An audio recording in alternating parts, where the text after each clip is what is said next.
I want to turn now to that tax on the ultra wealthy. In the new bill that has been proposed, millionaires with net worths from 50 million to 1 billion will be taxed at a rate of 2%. Now, the proposal is set to raise roughly $3 trillion over the next decade. We have Congresswoman Pramila Jayapal and Yahoo Finance's chief political correspondent, Jessica Smith, here to discuss.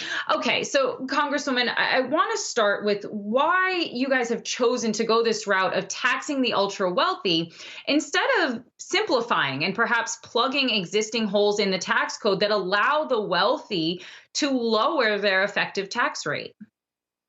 Well, thank you for having me on. The reason we're doing this is because actually this has been a structural problem with our tax code for a long time because we tax income, we tax property, that's a form of wealth, but we really don't tax the rest of wealth until you die. And so what this is saying is people are allowed to amass wealth at enormous rates. And we saw it laid bare during the last year. Just in the last year, billionaires in America grew $1.3 trillion richer. And we actually created 46 new billionaires, even as families were struggling and lined up at food banks across the country. So this says, look, this is a really simple proposal. It only affects the top 0.05% of Americans. That's 100,000 families that are going to get taxed 2 cents a dollar per dollar over 50 million in net worth. Now, if you get to a billion, then yeah, you pay 3 cents. But it's a very tiny percentage, but it brings in an enormous amount of money, as you said, $3 trillion over 10 years, and it only affects 100,000 families. If you're in the 99.95% of Americans that don't have $50 million in wealth, then you're not going to worry about this. Hi, Congresswoman Jessica Smith here. I did want to ask about Treasury Secretary Yellen's comments that she has made saying that a wealth tax would be difficult to implement. What do you say to those concerns? And do you think the Biden administration is going to buy in? Well, Jen Psaki was asked about it at the podium yesterday morning, and she didn't say no. So we take that as a good sign. In terms of Secretary Yellen's comments, it actually is something we are already doing. When people die, we value their net worth and their estates. We just do it at death. And so we know that doing this is absolutely something that's done, possible, but we do invest $100 billion into the IRS because we do know that to do this, particularly at the very beginning, the first year, the first 2 years that we implement it, it is going to take some work to get those assets valued. But again, remember, it's 100,000 families. It's not for everyone across the country. And so we think we have the right amount of investment into the Treasury, into the IRS, as well as the right parameters to make sure that it is really limited to just that top 0.05% of the ultra wealthiest. So following on what Jess is bringing up here, how do you envision enforcement of this law? And how do you guys plan to tackle perhaps folks evading this tax and trying to essentially hide some of their wealth and some of their assets?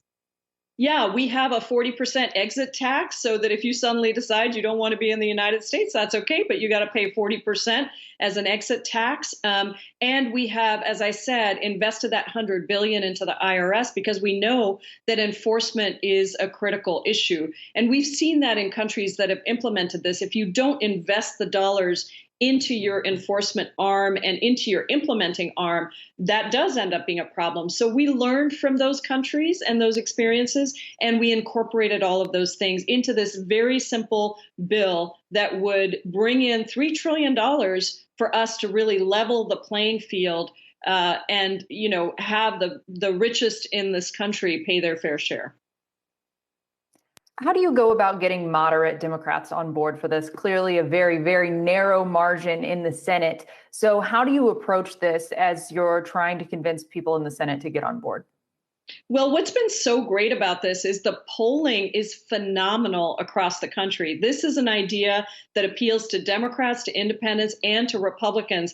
And just last night, I had two of our most swing district Democrats come up to me and say, I want to get on that wealth tax bill because my district absolutely will love this. This is about the millionaires and billionaires. This is about people with 50 million more in wealth. And I'll just tell you that I think the disparity, the discrepancy between people who are struggling and people who are making money off the pandemic in the last year has been too much for anyone to bear, regardless of which party you're in. So this is a fair proposal that's got tremendous populist support in all parties across the country. So, Congresswoman, when we started chatting, you mentioned about how the pandemic has really exacerbated some of the wealth gaps that we have seen. And we know that the ultra wealthy have continued to get richer and richer and richer throughout this pandemic. So when I hear about this bill, I think of it a two-pronged problem, and this bill really tackling one prong, which is the existing wealth gap. But how do you envision tackling how in this country we have such a large gap to begin with, and how it has continued to grow throughout the decades? Well, that is exactly why a wealth tax is really critical, and income doesn't just do it. If you look at income tax and you look at, I'm not picking on him, I'm just bringing him up, Jeff Bezos, who his base salary is $81,000. And you look at a nurse in Delaware, average salary of a nurse on the front lines in Delaware is $75,000. They make about the same in income. They're going to be taxed in the same way on that income. But we know that Jeff Bezos is the richest man in the world and has enormous wealth, but he's not paying any taxes on that until he passes away. For the most part, he pays some taxes, but not a lot. So if we don't address this wealth inequality, then what happens is that wealth gets amassed at much quicker rates because you're not paying taxes on it. And then it gets passed down through inheritances. So it is left in the hands of a very, very small group of people. That is exactly why, Kristin, we have to do the wealth tax. And it isn't a substitute for fixing the income tax system either, but it has to be done in coordination with other attempts. And it generates an enormous amount of revenue, as I said. I did want to switch gears really quickly and touch on the stimulus debate that we're seeing playing out right now. I know some moderate Democrats in the Senate are pushing to lower the enhanced unemployment benefits. They're trying to tighten the eligibility on stimulus checks. And the minimum wage provision is already not going to be in the Senate bill. So are you concerned that at some point this bill could come back to the House in a manner that you can't support any longer? Well, we're still not done fighting on minimum wage. We have been telling the White House and the Senate that we think it should be included. So we're still pushing hard in every direction for the minimum wage to be included. But absolutely, I think it is going to be a problem if these other provisions are undermined as well. And so I have made that very clear that, we need to deliver on these survival checks. The Progressive Caucus prioritized minimum wage and the survival checks and, of course, unemployment insurance in what we fought for in the House bill. And we cannot afford to see that minimized because those are the things that are about money in people's pockets. And we have said from the beginning, we have to be bold with this bill.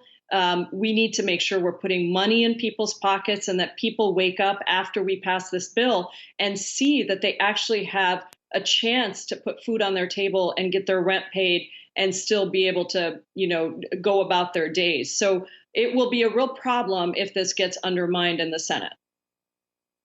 Congresswoman Pramila Jayapal, Yahoo Finance's chief political correspondent, Jessica Smith. Thanks to both of you ladies for this conversation today.